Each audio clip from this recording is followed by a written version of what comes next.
Ladies and gentlemen, Patti Page. Hi, Bob. Hi, Patti. Great to have you down to Miami. Thank you. It's nice to be here in such beautiful weather. What was the first big hit record you had? It was called With My Eyes Wide Open, I'm Dreaming. And was that the first million sell tune that you had? No, that didn't sell a million. The first one I had was Tennessee Waltz, which was a year after Eyes Wide Open. And how many gold records have you earned? I have 11. Oh, what do you do with them? Well, actually, they turn, you know. They're not solid gold? Wait till I send a copy of this to Mercury Records. Are they pure gold? No. No, they're not. They're just They dipped them gold? in something that looks like gold. Uh-huh. Actually, Mercury did give me a pure gold record, but it was a little charm. Put on a bracelet. For a bracelet. Yes. Well, then the biggest selling record you had of all of these 11 was the Tennessee Waltz. Tennessee Waltz, Wow, I hope you equal that again. What was the total sale on that, Patti? Well, I don't know if that can be equal as far as I'm concerned, because we've sold over 5 million with Tennessee Waltz since it was out. Have you ever thought about retiring? Yes, I've thought about it. Every day, right? Every day. Every hard day of work, Yes. you said someday I'm going. Have you had any serious thought? Do you have a goal set in, possibly an age set in life, and by this age you want to have reached retirement by then? No, I have no particular age or no particular goal as far as the business is concerned. I feel that if you strive too hard and never attain it, you can be a very unhappy person. Everyone should have a goal. I don't mean that. But what I would like to do is raise a family and be very near this business, because it is a wonderful business, not be as active as I have been, traveling around and living out of a suitcase for X number of years. Do you feel that you have done most of the things that you have wanted to do in show business? No, I don't think anyone really feels as though they've accomplished what they should do, or maybe what they feel they can do. I don't know what I can do other than what I'm doing now, but I do think that as long as a person each day tries to improve, you know, that is something in itself. You know, it's still not thinking they're the greatest thing that ever walked out on a stage or something. This is nosy and perhaps personal, but on the subject of retirement, are you in a financial position where you could afford to quit today and never have to work again as long as you live? Yes. And why don't you? I don't know. Isn't that what the average person in America looks for? Don't you think people envy you for being in this position? Oh, yes, definitely, I do.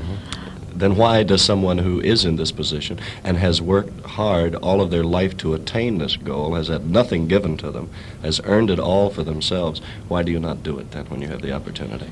Well, I guess because whenever I have mentioned it, everyone who is associated with me has, well, they've talked to me, so forth and so on, and they keep saying, well, of course you could retire, but you still would like to travel around here, you want to do this and that and the other. If you quit today, you would be taking away something which you have and which was given to you that you aren't giving to the people. This is obligation that you feel to an audience. Yes. And after all, I didn't study to have the voice I have, whatever it is. And, well, they get awfully philosophical and this and the other, and talk and say, and I don't know whether they're really telling me that I shouldn't quit because the people like me, or I shouldn't quit because I should make more money, or what it is, because money is not that important to me. I'm sure it isn't. I'm sure that you've reached the point where it doesn't matter, right, money-wise? Right. And well, it's a nice feeling, and it's very hard to explain because I've never been asked that question before. I can't believe that anyone with your talent and ability, that money would be the motivation or the prime interest, and I'm glad to hear it from you.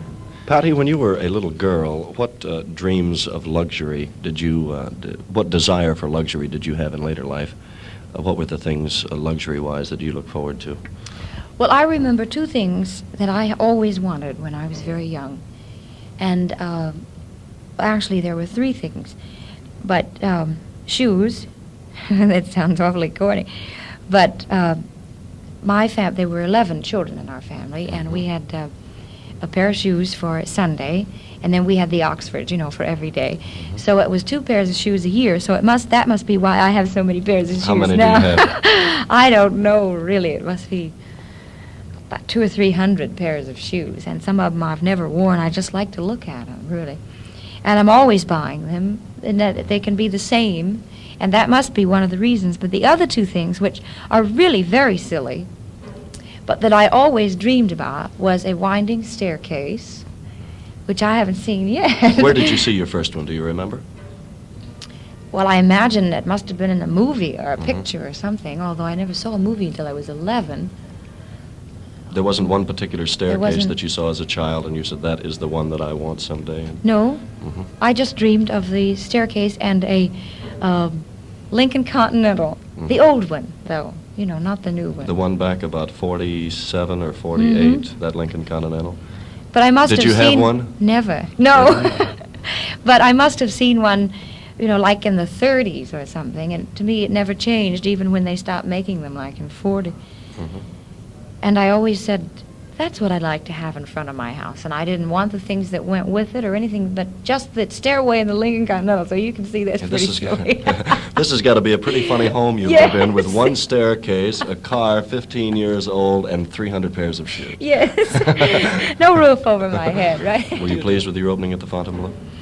Well, I'm always very, very nervous, and I was pleased that the people seemed to like it, and they told liked me it so. tonight when I saw it, and they certainly did, each and every one of them, by their I hope applause so. at the end of the show. Patti, it's particularly nice to have you down because you have a brand new single record out and a brand new album, too.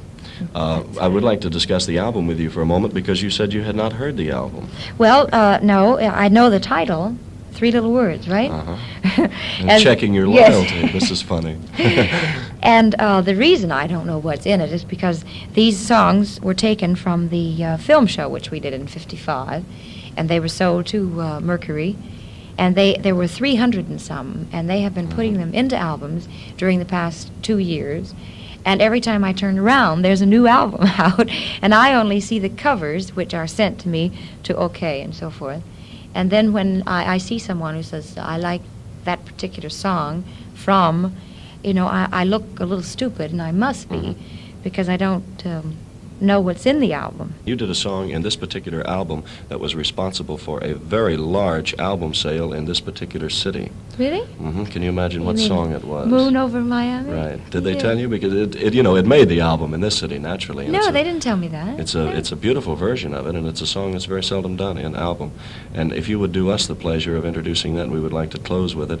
And first of all, remind everyone to come in and see you at the Fontainebleau through I hope they next do. Monday evening. That's right. One of the real musical delights in American television and in the nighteries today, Patti Page. I hope they will drop in and say hello. I do too, Bob. And you're prettier than ever, Patti Page. Thank it's you. so good to see you. Would you introduce I them? certainly will, and it's always nice to see the moon over Miami. Thank you, Bob. Patti Page saying, keep your dial set for music here at WINZ's Bob Booker Show for the tops in musical entertainment in Miami.